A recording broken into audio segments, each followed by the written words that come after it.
근제보험 보상 중요한 이유를 크게 두 가지로 이야기해 보겠습니다.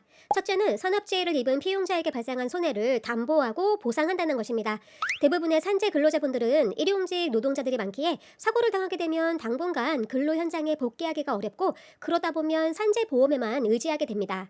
산재보험은 국가 및 근로복지공단에서 치료비와 휴업급여, 장애급여 등을 보상해주지만 그 범위가 제한적이고 실질적인 법률상 손해의 모든 부분을 보상하지 못하기에 법률로 인정되는 위자료, 자부담 치료비, 장애급여를 넘어서는 후유장애 보상액인 일시 수익액 등은 회사와 다투거나 소송을 진행해야 합니다. 따라서 매우 난처하고 어렵다고 할 것인데, 이럴 때 근제보험이 가입되어 있다면 해당 보험회사의 산재종결 후 근제 접수로 추가적인 보상을 받을 수 있겠습니다. 물론 근제 접수가 이루어졌다고 하여 명확하고 정당한 보상이 이루어지는 것은 아니기에 대기업인 보험사와의 철저한 분쟁 처리는 따로 생각할 부분이라는 것을 꼭 기억하셔야 합니다. 둘째로는 사용자인 회사에도 매우 유용하고 효율적이라는 것입니다.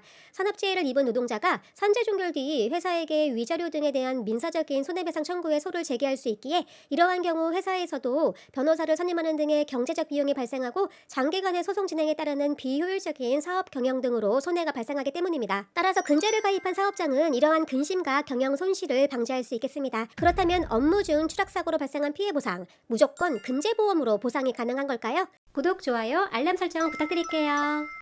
저희 보상 읽어주는 여자에서 처리해드렸던 근로중 추락사고는 모두 가능했습니다. 다만 그러지 못한 경우도 분명 존재하는데요. 그러한 경우는 바로 해당 사업장에서 근제보험 미가입 상태에서 사고가 발생한 경우인데, 이러한 경우는 어쩔 수 없이 피용자가 변호사를 통하여 소송을 진행하거나 포기하는 경우가 대부분이라고 할 것입니다. 그러한 이유는 아직까지 사업자에게 의무적으로 가입을 강제하는 법적 장치가 없기에 가입 유무는 회사의 자유의사에 달려있기 때문입니다. 특히 건설 현장의 사고는 굉장히 위험하고 발생 시 노동자들에게 심각한 중상해의 피해를 입히기에 근제보험 가입이 필수라고 하겠지만, 사회적인 경기 침체에 따라 경영이 어렵다는 이유로 가입되지 않은 작업 현장이 많고, 그러다 보니 그 피해가 고스란히 근로자에게 되돌아간다는 것을 자주 보게 됩니다. 근로자를 이용하여 자신의 사업을 진행하고 영속하는 사업주는 근로기준법, 산업재해보험법, 산업안전보건법 등에 따라 자신의 직원을 위험에서 보호하고 발생한 피해를 보상해야 할 책임이 따르기에 손해배상 책임을 피할 수는 없겠습니다. 그러므로 산재가 종결된 후 장애급여금 이외에 추가로 근제보험을 통해 추가 보상이 이루어지려면 사고 시점 및 사업장에 근제보험 가입이 되어 있어야 하고 증권 확보가 필요합니다. 근제증권 확보를 위해서는 우선 사고가 발생했고 산재 승인이 되었다면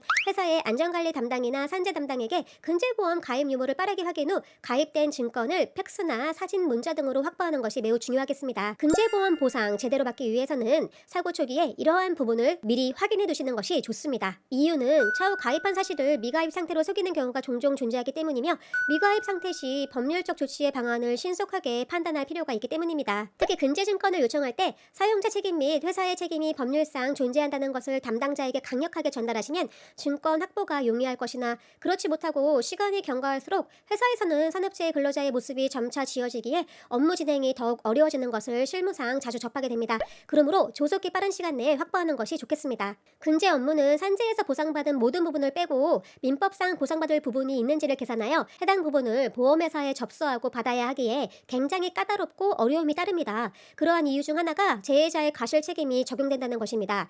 근로중 추락사고의 경우 법률상 손해배상 책임의 판례에서는 당사자의 가실 범위가 30에서 70%까지 적용되는 것을 알 수 있고, 이러한 가실 적용은 각각의 사고 내용마다 모두 다르게 인정되기에 당사자가 일일이 찾아보고 검토해보지 않은 이상 대부분은 보험사가 주장하는 내용으로 끌려갈 수밖에 없다는 것입니다. 이와 더불어 노동능력 상실률이라는 장애 평가 기준이나 각 보험사의 실무적 보상 성향도 모든 부분에서 전혀 다르기에 어떠한 상해나 사고 상황에서 어떻게 업무 방향성을 설정할지가 무척이나 중요한 전문가의 영역이라는 점을 꼭 명심하시길 바라며, 추가적인 궁금증은 댓글이나 상담 창구를 이용해주세요.